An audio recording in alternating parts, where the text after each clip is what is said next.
संयम सारव साधना जिनको करे प्रणाम, त्याग तपस्या दीपिका सुंदर सागर नाम, सुंदर सागर नाम। बोलो परम पूज्य आचार्य श्री सुंदर सागर जी महाराज की जय। परम पूज्य प्रथम गायनेश्वर विजयवती माता जी की जय। जय धर्म की जय। आचार्य सरस्वती की जय। धर्म प्रेमी बंधुओं,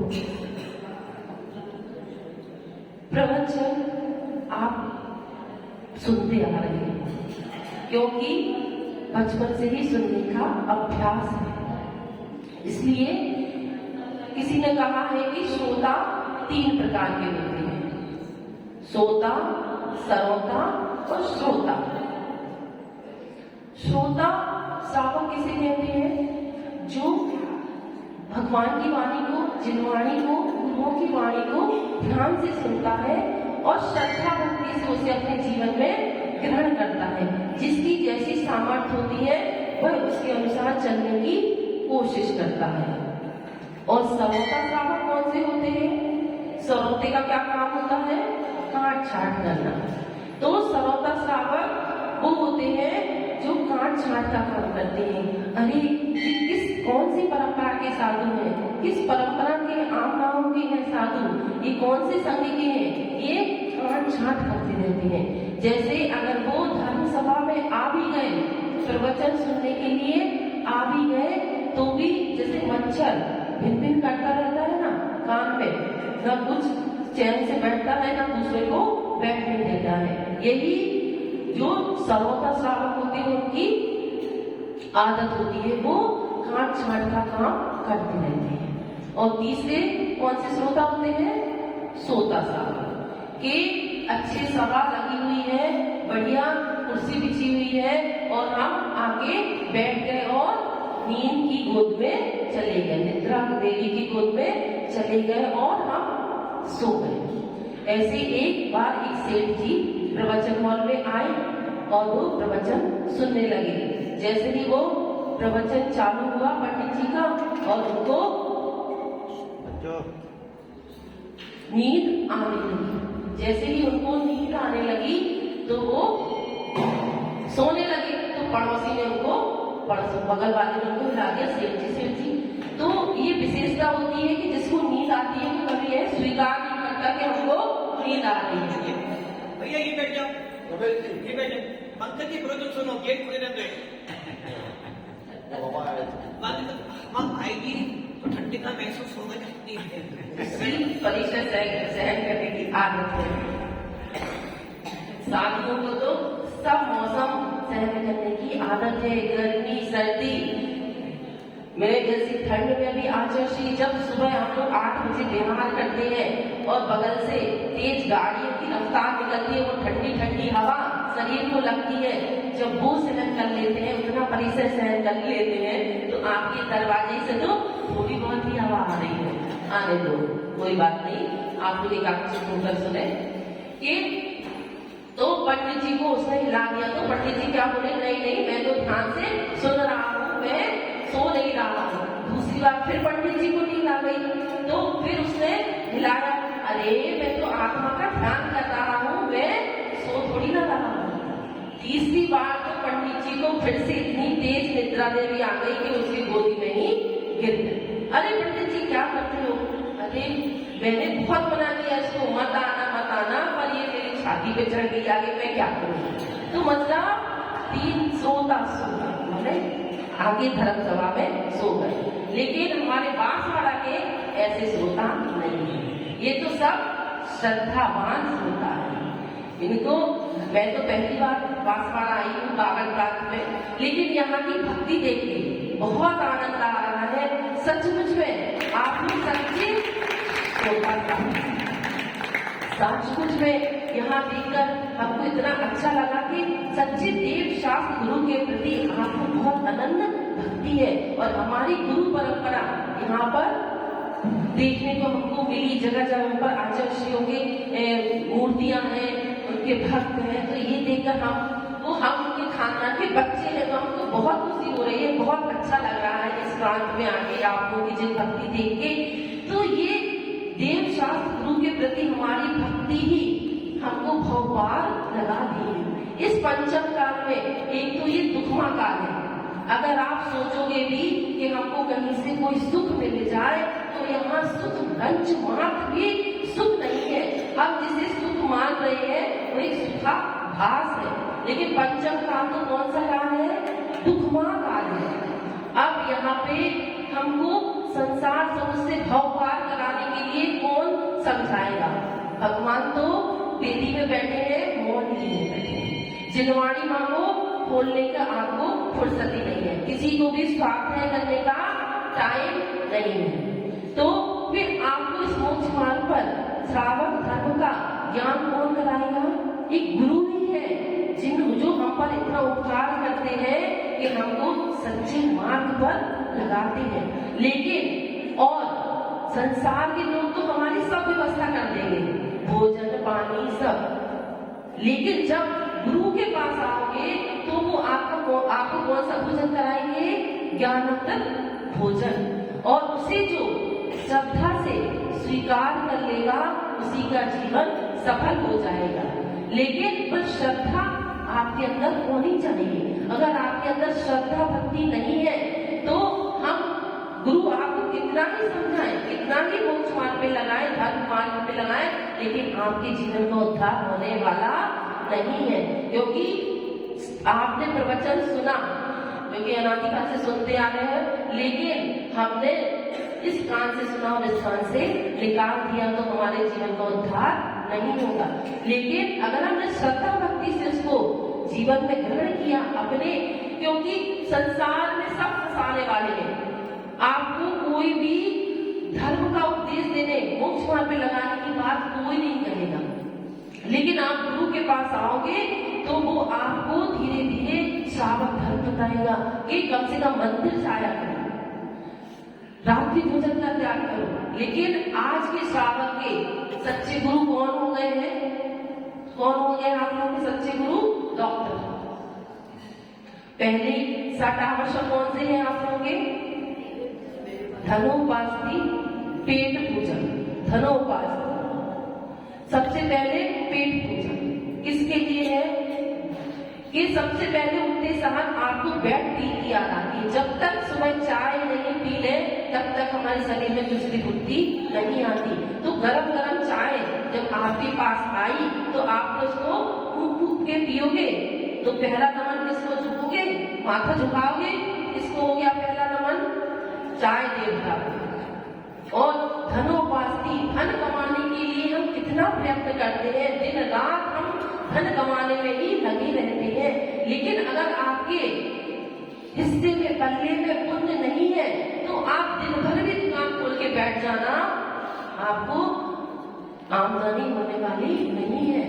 लेकिन अगर आपकी पुण्य धारा है तो अगर आपने 1 घंटे की दुकान खोली तो पूरे दिन का प्रॉफिट 1 घंटे में हो जाएगा। इसलिए सबसे पहले हमें उठते समय भगवान की पूजा अभिषेक करनी चाहिए, फिर दान देना चाहिए। लेकिन आज जो लोग चौका लगाते हैं वो प्रवचन नहीं सुन रहे थे, और जो प्रवचन सुन रहे हैं वो आहार नहीं दे पाएंगे, है ना। लेकिन अगर जिनको संस्कार है, जो दान का महत्व समझते हैं कि अगर हमने साधु के हाथ में 1 गिलास भी रख दिया तो जो साधु दिन भर जप तप करते हैं, स्वाध्याय करते हैं, उसका 10 पांच तो आपके पल्ले में वो पुण्य होगा ही। क्योंकि आपने जो दान दिया उससे हमारे शरीर में जो शक्ति आई, उससे हमने जप तप किया, स्वाध्याय किया। तो दान देने का बहुत महत्व है। 2 चीजें, देव पूजा और दान, श्रावक के 2 मुख्य कर्तव्य है कि हमें भगवान की अभिषेक पूजा जरूर करनी चाहिए और दान जरूर देना चाहिए।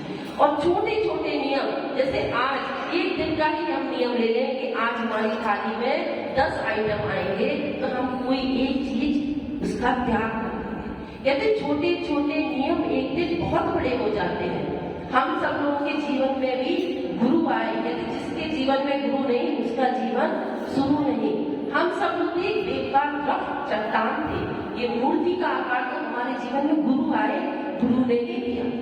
हमने कभी सोचा नहीं था कि हम लोग माता जी मिलेंगे, इस मार्ग पे चलेंगे, लेकिन जब गुरु का सानिध्य मिला, गुरु का हाथ थामा, गुरु के चरण में आए, चरणों में आए, तो आज हमारा जीवन उस तो धर्म में लग गया। क्योंकि कहते हैं कि अगर समुद्र में एक राई का दाना भी गिर जाए तो वो भी मिल जाएगा, लेकिन मनुष्य पर्याय जैन कुल मिलना ये बहुत मुश्किल है।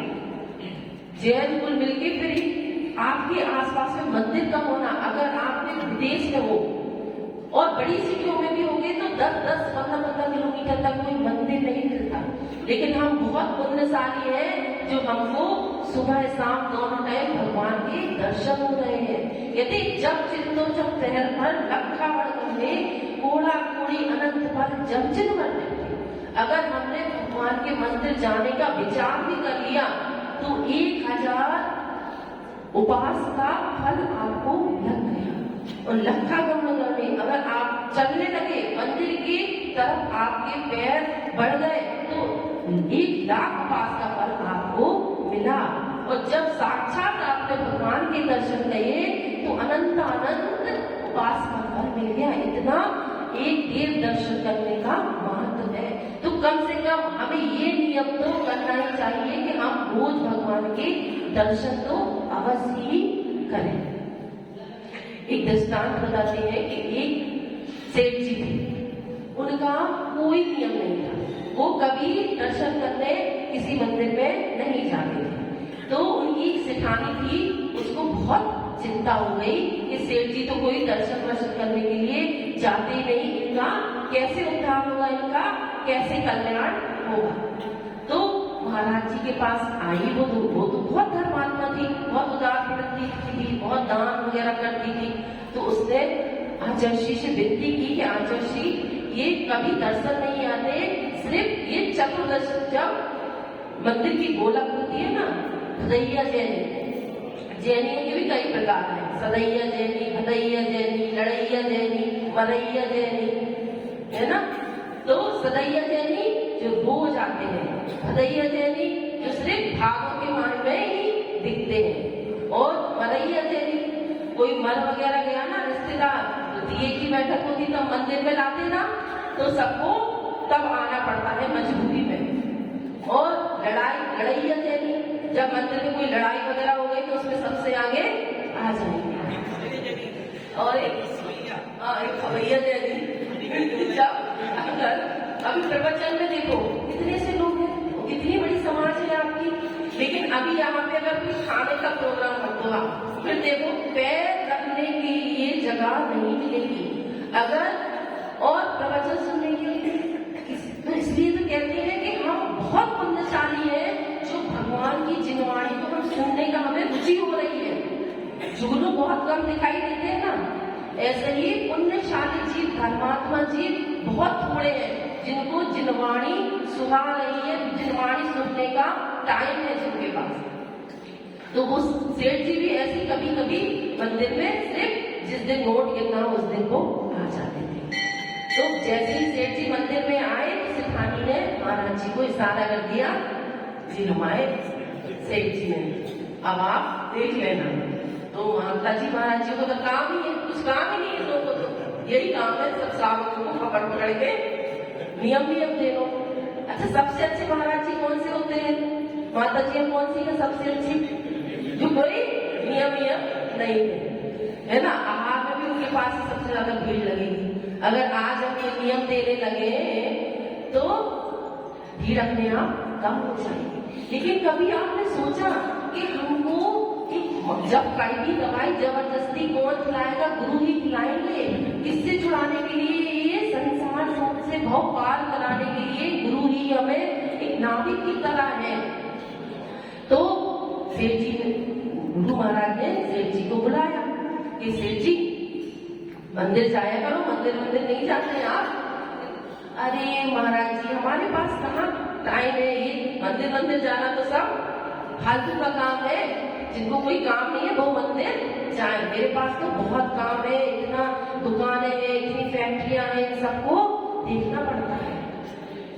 तो महाराज जी कह अच्छा, तो अच्छा महाराज जी आचार्य बोले कि आप अच्छा ऐसा करो, मंदिर मत आना, लेकिन आपके घर के सामने कोई भी रहता हो सबसे पहले प्रथम दर्शन आप उसके करें। अच्छा ठीक है, मैं दरवाजा खोलूंगा, खिड़की खोलूंगा, छज्जे पे से सबसे पहले इसको देख लूंगा। ये तो कोई नियम भी नहीं है, अच्छा है, छोटा सा नियम दे दिया, ठीक है। अब उसके घर के सामने एक कुम्हार रहता था और वो अपने गधे को लेके रोज मिट्टी लेने के लिए जंगल जाया करता था। तो जैसे रोज सेठ जी उस कुम्हार को, उसके गधे को देख लेते थे और उनका नियम का पालन हो जाता था। एक दिन क्या हुआ, तो कुम्हार अपने गधे को लेकर सुबह जल्दी ही जंगल की ओर मिट्टी लेने के लिए चला गया। अब सेठ जी जैसे ही सो के उठे, उन्होंने देखा उनको सामने न कोई गधा दिखा और न वो कुम्हार दिखा। तो वो नियम के बहुत पक्के थे सेठ जी, तो वो ढूंढते ढूंढते उसको जंगल की ओर चले गए। इधर क्या हुआ, वो जब कुम्हार मिट्टी खोद रहा था जंगल में, तो उसको एक सोने से भरा हुआ घड़ा मिल गया। और इधर क्या हुआ, जब ही उसने घड़ा देखा और सेठ जी का आना हो गया, तो सेठ जी ने कहा देख लिया देख लिया देख लिया। अब वो कुम्हार घबरा गया कि क्या देख लिया क्या देख लिया, जरूर सेठ जी ने मेरा सोने का घड़ा देख लिया। तो सेठ जी तो वापस लौटने लगे और पीछे पीछे उसके कुम्हार आया। अरे सेठ जी सुनो, तो सेठ जी कह रहे नहीं नहीं मैंने तो देख लिया, और वो जाने लगे। कुम्हार बोला अरे सेठ जी आपने क्या देख लिया, अरे आप किसी से कुछ मत कहना, आधा धन आप ले लो। तो सेठ जी कहते कौन सा धन, वो सेठ जी ने उसने कुम्हार ने सेठ जी को पूरी बात बताई कि ऐसा ऐसा हुआ, मेरे को सोने से भरा हुआ घड़ा मिला है, आधा धन आप ले लो और आधा धन मैं ले लेता हूँ। सेठ जी बोले अरे बताओ, एक छोटे से नियम लेने से मुझको इतने धन की प्राप्ति हो गई। कौन सा नियम लिया, देव दर्शन करने का। और जब इतने से छोटे से नियम पालन करने से कहते दर्शनम देव देशस्य दर्शनम पाप नाशनम दर्शनम मोक्ष सोपानम दर्शनम मोक्ष साधनम, है ना। जब दर्शन करने से हमको स्वर्ग की मोक्ष की प्राप्ति हो सकती है, तो ये विषय भोग की चीजें हमको क्यों नहीं मिलेगी, अवश्य मिलेगी। लेकिन हम किसके पीछे भाग रहे हैं, धर्म अर्थ काम मोक्ष। सबसे पहले धर्म पुरुषार्थ बताया, अगर आप धर्म करोगे तो लक्ष्मी अपने आप आपके जीवन में आएगी। आपको जो चाहिए जैसा चाहिए सब कुछ आपको मिलेगा। लेकिन आज का पंचम काल का श्रावक सिर्फ धन के पीछे दौड़ रहा है, दिन रात धन धन सबको चाहिए। कहते कि दुनिया पैसा री पुजारी, पूजा करते नर और नारी, जग में पाप कमाए भारी, ओ माया पैसारी ओ माया पैसारी। सबको क्या चाहिए, पैसा चाहिए, लेकिन हमको उस धन के पीछे नहीं दौड़ना है। आपको ये जिन कुल मिला है, जैन धर्म मिला है, मनुष्य पर्याय मिली है, उसमें भी इतना अच्छा मंदिर मिला है, गुरुओं का आपको बार बार सानिध्य मिल रहा है। इतनी हम भारत में ऐसे एरिया है जहाँ पे गुरुओं की चरण ही नहीं पड़ते, वहाँ के लोग तरस जाते हैं। अभी हम जोधपुर साइड थे तो वहाँ के श्रावक तरसते हैं कि कोई गुरु आ जाए, क्योंकि उस साइड में कोई क्षेत्र भी नहीं है और समाज खूब अच्छी है, खूब बड़ी बड़ी है, निमाज बलुंगा साइड, लेकिन वहाँ कोई क्षेत्र नहीं है। तो साधु के लिए तरसते हैं कि कोई साधु आ जाए। लेकिन आपका बांसवाड़ा तो ऐसी पुण्यशाली भूमि है कि आप नहीं भी बुला तो भी सब साधु चले आते हैं आपके बांसवाड़ा की भक्ति। और अपने आप को बहुत पुण्यशाली समझो कि हम ऐसी जगह पे रह रहे हैं जहाँ को गुरुओं को सानिध्य मिल रहा है, भगवान की भक्ति करने को मिल रही है। तो अपने पुण्य से पुण्य प्लस करना है, पुण्य को हटाना नहीं है। हम किसकी सब बनिया है, बनिया का काम है, कभी वो घाटे में नहीं जाता वो। तो ऐसे ही आपकी मनुष्य पर्याय मिली है, जिन धर्म मिला है, तो इससे हमको पुण्य को प्लस में प्लस करना है और एक दिन इस मोक्ष फल को प्राप्त करना है। ये हमारा ओम नमः सिद्धेभ्यः। परम पूज्य श्री सुंदर सागर जी महाराज।